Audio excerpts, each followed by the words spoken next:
Salut les gars, vous êtes sur Giga Fourmi, la chaîne avec les fourmis les plus balèzes du game. Aujourd'hui on fait un petit hors sujet, on va visiter une bourse, c'est la bourse de Reptilium. Voilà, on va voir ce que ça donne, je vais vous donner mon avis dessus. On va voir s'il y a un peu des trucs stylés à montrer, on va voir s'il y a des stands sympas à voir. Et je suis accompagné d'un modérateur qui m'aide sur la chaîne, que du coup je viens de rencontrer, c'est Yersinia. Je peux leur faire un coucou. Allez, salut tout le monde. Donc voilà, on va aller visiter ça ensemble et puis on vous donnera notre avis dessus.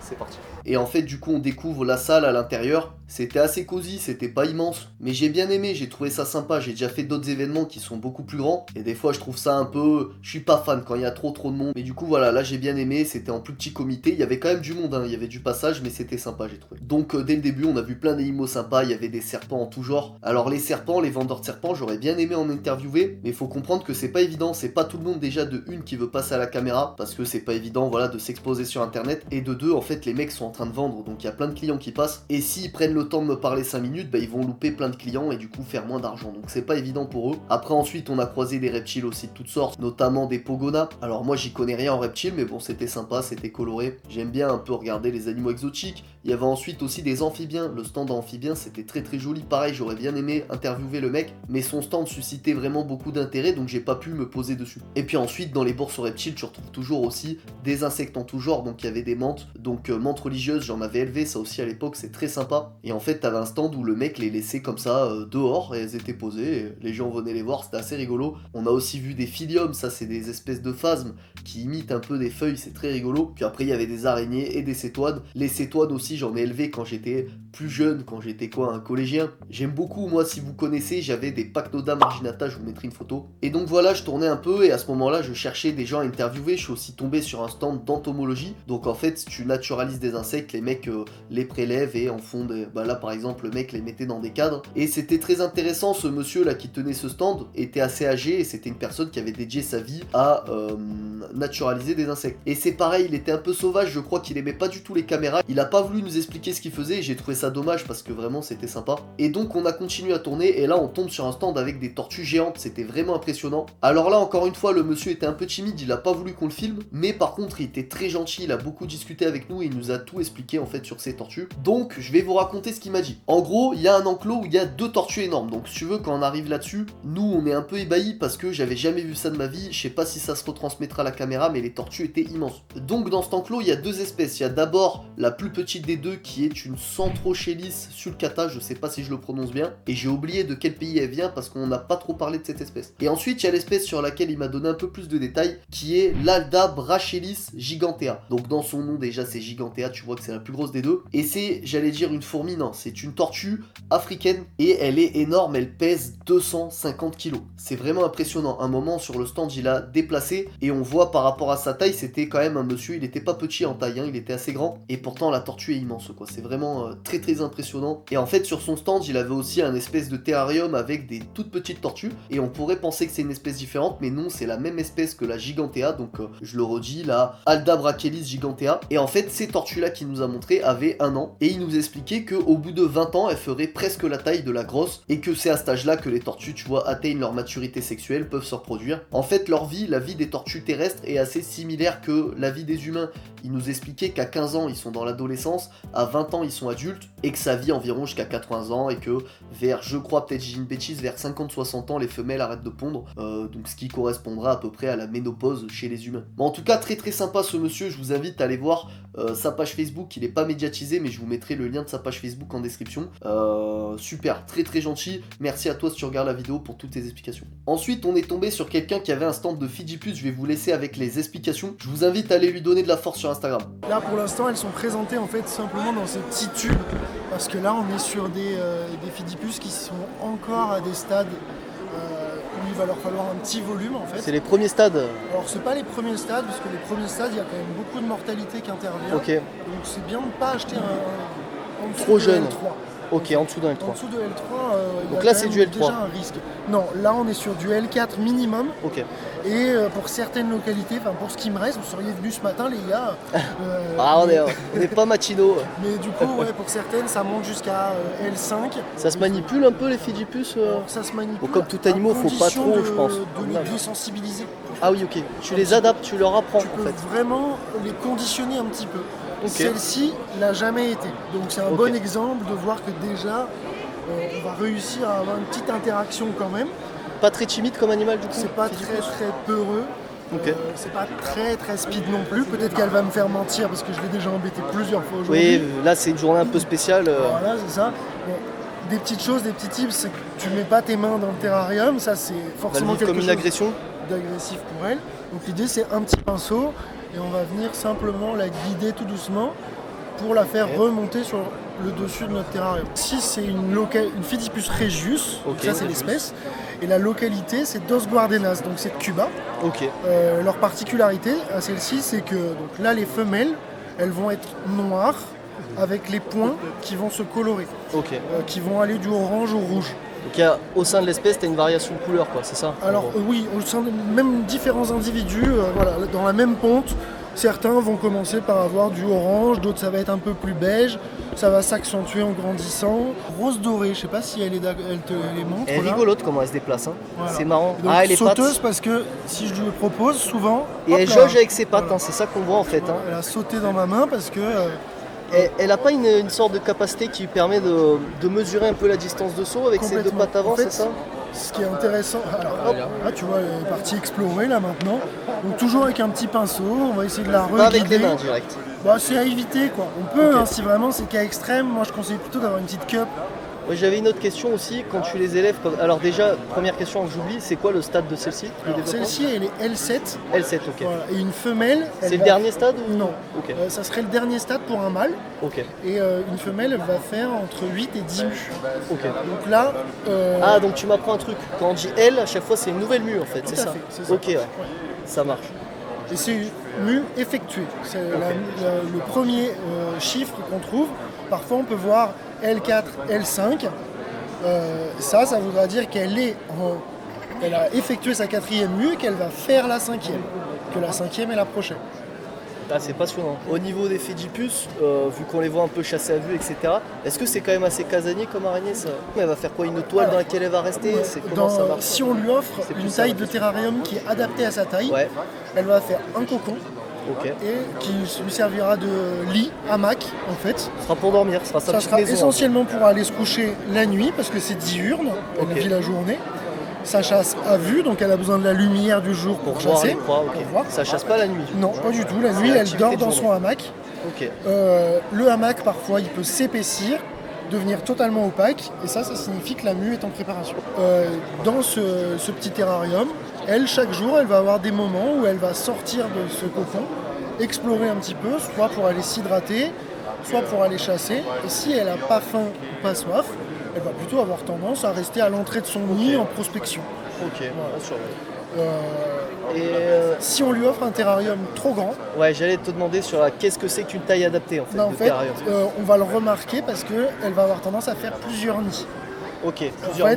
Donc, autre question, je rebondis là-dessus. C'est pas bon d'avoir un terrarium trop grand avec les Phidippus, parce que souvent on voit des trucs petits. Parce qu'on a pareil chez les fourmis, c'est contre-productif de mettre quelque chose de complètement. Moi j'en suis vraiment revenu. Au début, les premières que j'ai eues, elles étaient chacune dans un 20-20-30, super bien plantées, balèze, quoi. Magnifiques.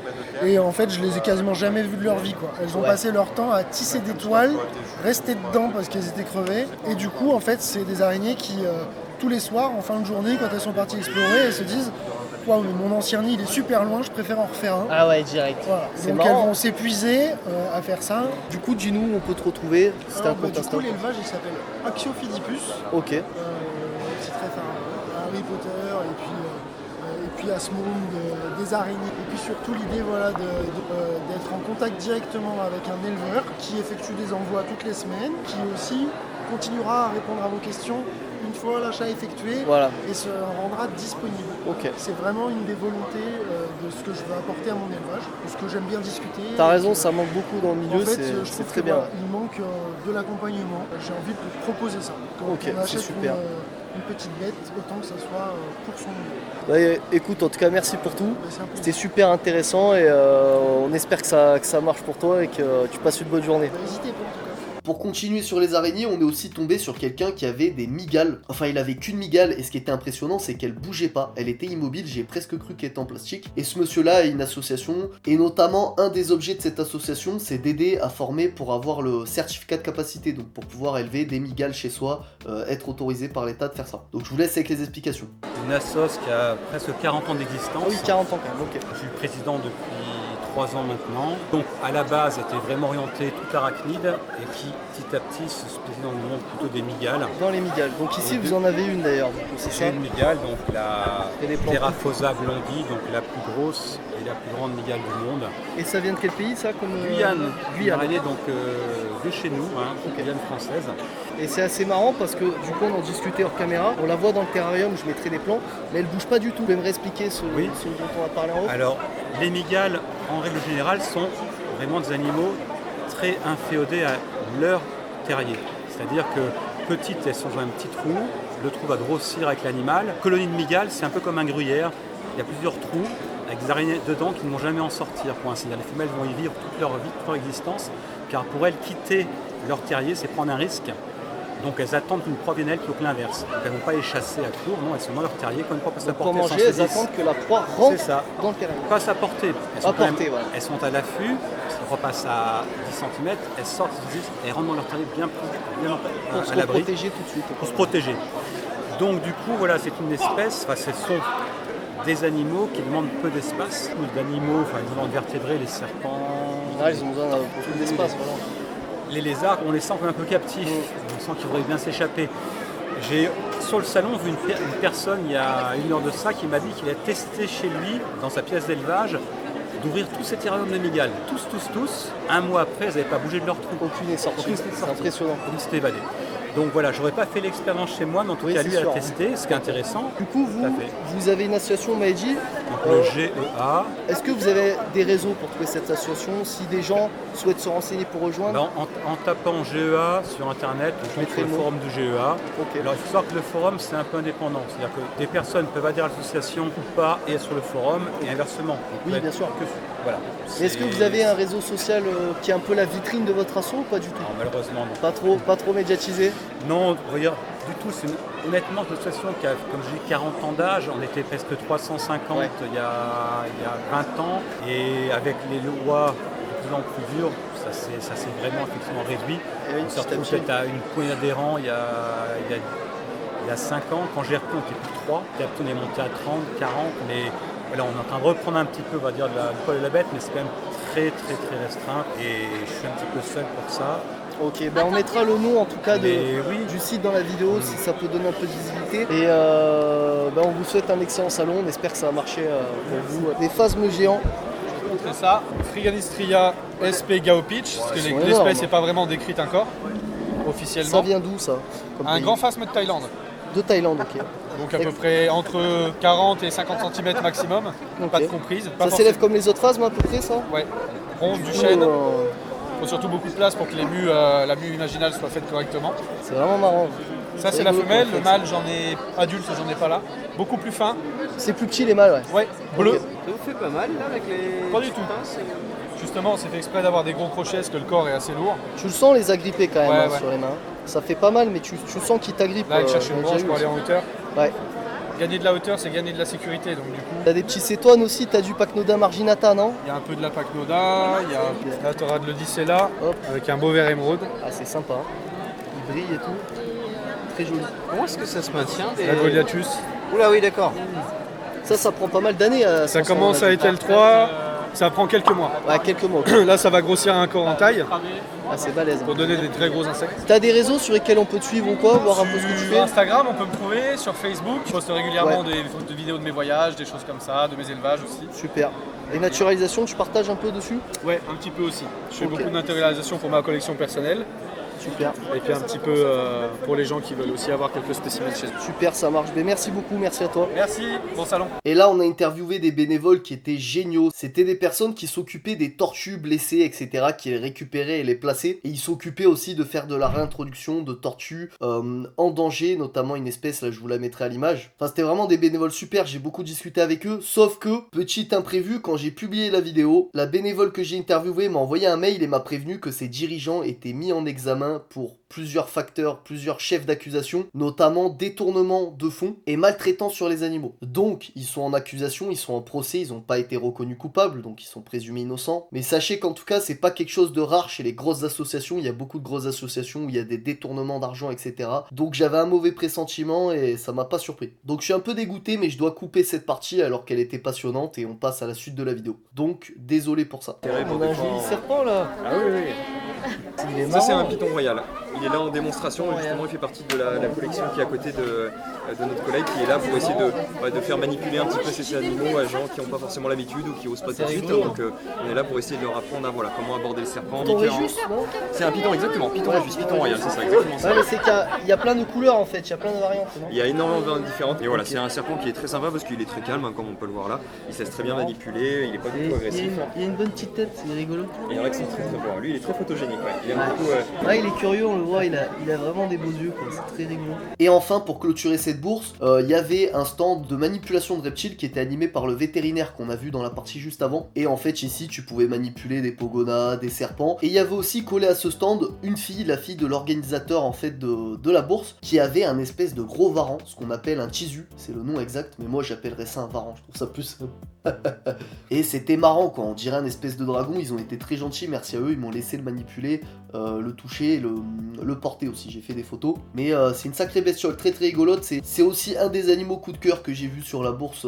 Je trouve ça vraiment très marrant, très très joli comme animal. Et du coup voilà, on va clôturer la vidéo sur ce varan. J'espère que ça vous a plu. Je vais intégrer cette vidéo à ma playlist vlog GF, c'est les vlogs giga fourmis. Je vous montre un peu ma vie d'éleveur de fourmis, de vidéaste. Il y aura dedans des petits hors-sujets, toujours proche du sujet des élevages de fourmis, des animaux. Donc j'espère que cette série vous plaît. Je vous invite à me dire ce que vous en pensez en commentaire. Et moi j'ai plutôt bien aimé cette bourse, hein. J'ai trouvé ça sympa, Reptilion. Allez, je vous fais des bisous, je vous dis à la prochaine. Ciao.